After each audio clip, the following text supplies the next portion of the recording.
Well, I wanted to tell you a little bit about the writing of this book, how this came about. A good friend of mine early on said, "Nancy, why are you writing this book?" And I said, "I have to." And what was happening to me was these chunks were coming to me, and I would sit down and I would write that chunk. And then a couple of hours would go by, or a couple of days, or a couple of weeks, and then another chunk would come, and I would write that chunk. And before I knew it, I had all of these little chunks kind of floating around like baby icebergs in water. And I'm looking at all this thinking, I wonder if they go together. So then I started trying to put them together. And they did go together. And so I said, it's finished. That's a short book. No. Then I went to lunch with my friend Helen. And we were talking about my book and its writing. And she said, "Oh, Nancy, are you including anything about your grief journey?" I said, "No." Well, she said, "I think people would really be interested in reading that."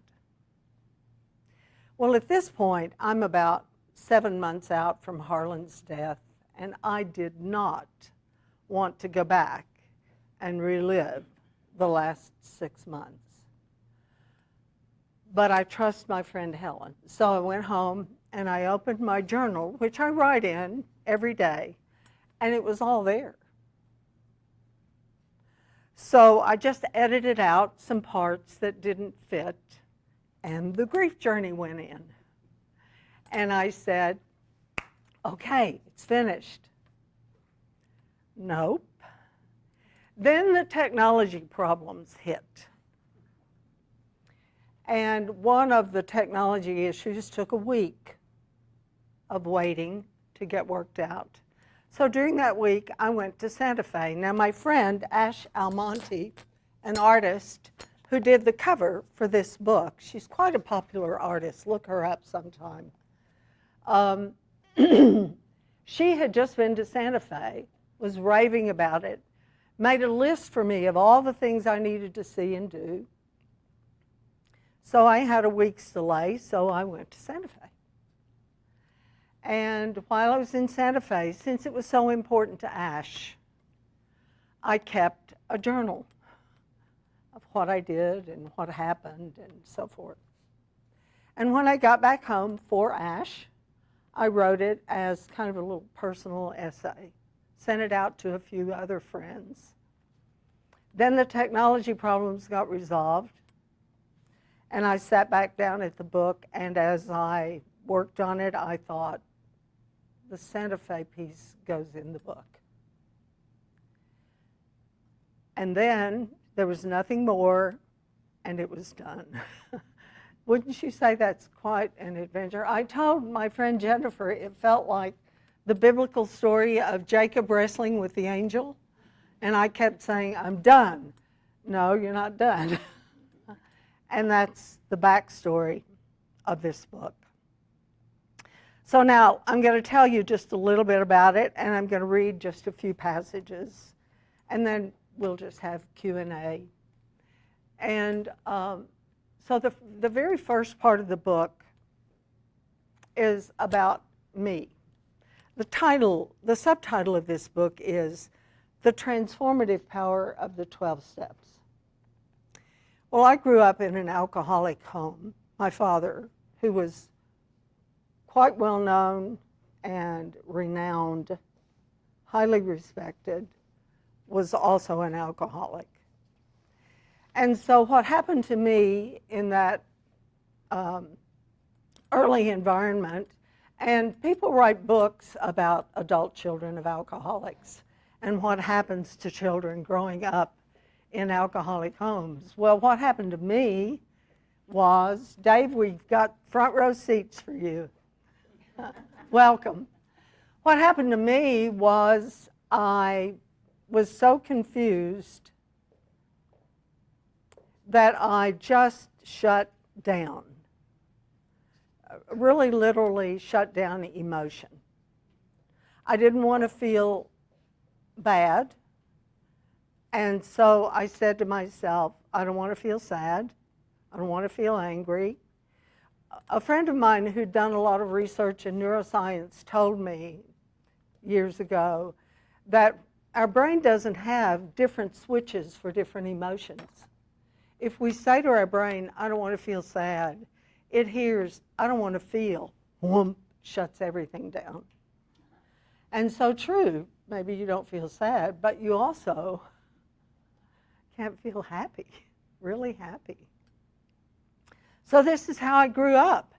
And I carried that pattern well into adulthood until I finally decided to leave a marriage, move to a big city where there was fabulous psychological care, found a psychologist who knew all about adult children of alcoholics. She had my number from day one and began slowly coming out of my whatever it was I was in.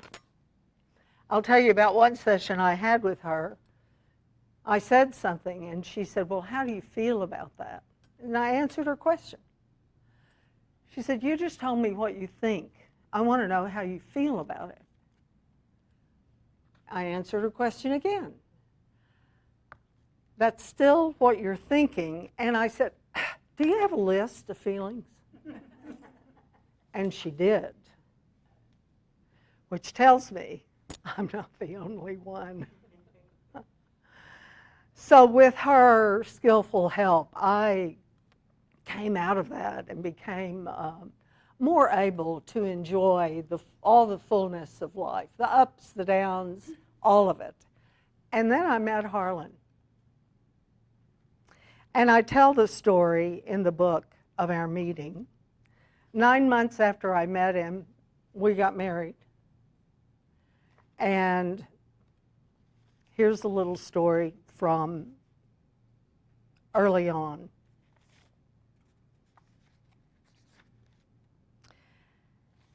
This is from the honeymoon, actually. As was true of so many of our early trips, I was scheduled to travel for work, this time in Amsterdam, in the early fall. Harlan worked with a travel agent to plan a 2-week honeymoon in Europe. We met in the Amsterdam airport and did the big things there, like, of course, stroll through the red light district and along the canal. We toured Anne Frank's home and briefly hit the Reich Museum to see the Night Watch, which had just been restored from vandalism. Quite by accident, we came across a flyer promoting a concert in a church near Anne Frank's home, so we went. The trip was a combination of planning and serendipity. After Amsterdam came Bruges, Belgium, where I bought a piece of handmade lace, and Harlan bought a gold coin, which 20 years later, we cashed in to help pay for another European trip. The next stop by train was Luxembourg. I asked, what's in Luxembourg? Harlan answered, I don't know, but the travel agent said we should go there. Well, what's there is the Bach casemates. It's a series of underground tunnels chiseled into sheer rock hills and expanded through the centuries to provide fortification and used as recently as World War II. Since the Bach was the major attraction, we went. After we entered, the footing was uneven. There were rooms and hallways and winding stairs. We started down one of those spiraling, uneven, narrow passageways. We went down, down, down some more. My husband's size 15 shoe had difficulty stepping sideways on the steps. Finally, I heard his voice from behind boom, I think we're going to hell. Sounds just like him, doesn't it? Well, of course, that was not what I wanted to hear on my honeymoon. And so I tried to shush him. I truly believed that our love was so strong that it would create perfection. The notion of going to hell with him was unthinkable. Yet, a few years later, that's exactly what we did. On our 4th anniversary, we went out to eat, and Harlan got really, really drunk. Let's just say his behavior was inappropriate. I waited a couple of days for him to sober up, and then one morning after he'd shaved and gotten dressed, I said those words that I've heard every husband hates to hear. We need to talk. I know, he said, I drink too much. I'll stop, okay? Well, he didn't realize he was talking to the judge's daughter, who had watched a man she loved try to control alcohol for years, until in his 60s, he finally sought help. From my experience with my dad, I said, no, that won't be enough. Well, I'm not going to treatment, I'm not going to counseling, and I'm sure as hell not going to work one of those 10-step programs.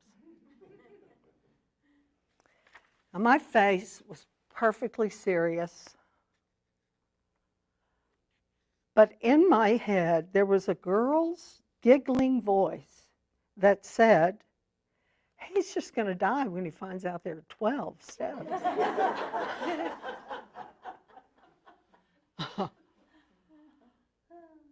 But my outer face was perfectly serious. And so my serious face said, fine, I'll give you 10 days to think about it. I'm going to visit my daughter in Portland. If you still feel this way when I come back, I will immediately file for divorce. And I walked out with my suitcase. The first night, I stayed in a hotel. After that, a friend offered her aunt's condo in downtown Austin. I went there for a few nights.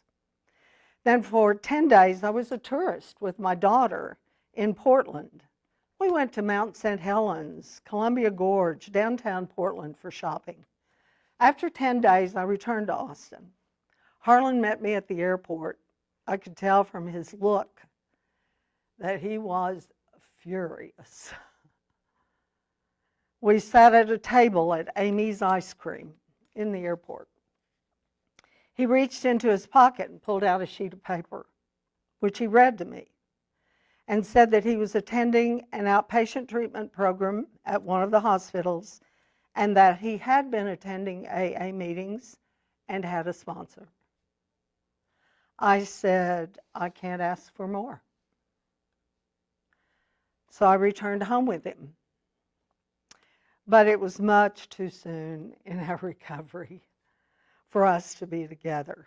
After another explosion, I went back to the condo. Ultimately, I rented my own condo where I stayed for the 8 months of our separation.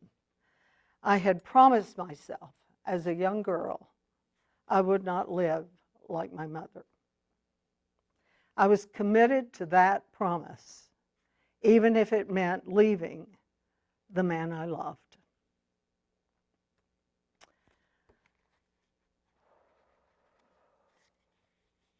Well, to shorten the story, he did everything he said he would never do, including a 28-day treatment program. And the greatest gift he ever gave me was when I went for Family Week and we had our session with the psychologist. Harlan said, Nancy, I would like for you to come and go through this same program. And so I did. I went to the very next session. They treated not just chemical addictions, but they also treated people like me who had codependency, workaholism, other isms that go with being raised in the kind of environment that I was raised in. And so that began our journey together, and after that we were able again to live together in harmony. And Harlan did everything he said he wouldn't do. He was in AA, he had a sponsor, he changed his friends, he had a very close circle of men that he really respected in AA. And I had the same thing in Al-Anon. So I was working my 12 steps in Al-Anon. He was working his 12 steps in AA. We were working them separately and benefiting mutually. Does that make sense? Now, in Austin, in the program, I used to hear the expression, don't give up before the miracle happens. I was always curious about what that meant, so I just kept going to meetings, and then the miracles started happening. And by miracles, I mean things that have no logical, rational explanation. I'm going to read you one of those. I began to see announcements that both Itzhak Perlman and Luciano Pavarotti would be performing in Austin in different venues, but on the same night. My quandary was which concert to attend. Finally, I decided I wanted to see Itzhak Perlman, but by then the tickets had sold out. The night of the concert, Harlan said, "Get dressed, we're going." I replied, "Tickets are sold out." He said, "There'll be scalpers, get dressed." Scalpers. I said, "Scalpers are for sports. This is a classical concert." One more time, he simply said, "Get dressed." So I dressed. We drove to the Bass Concert Hall on the University of Texas campus. At the ticket window, we were told, predictably, that there were no tickets available and the wait list was so long it would be futile. Harlan said, "Well, let's just hang out." So with a ticketed crowd waiting for the doors to open, we waited. After a few minutes, a man walked up to Harlan. "Do you need tickets?" he said. Harlan said, "Yes, we do." The man put his hand into his coat pocket and pulled out 2 tickets. Our neighbors usually come with us to these events, but they were sick tonight, so they asked us to give someone their tickets. He would not allow us to pay. I was speechless. The seats were in the middle of the 5th row, and the concert was amazing. This was a memorable experience of the miracles that 12-step people talk about. Somehow, when the energy aligns, miracles really do happen. There's simply no other explanation.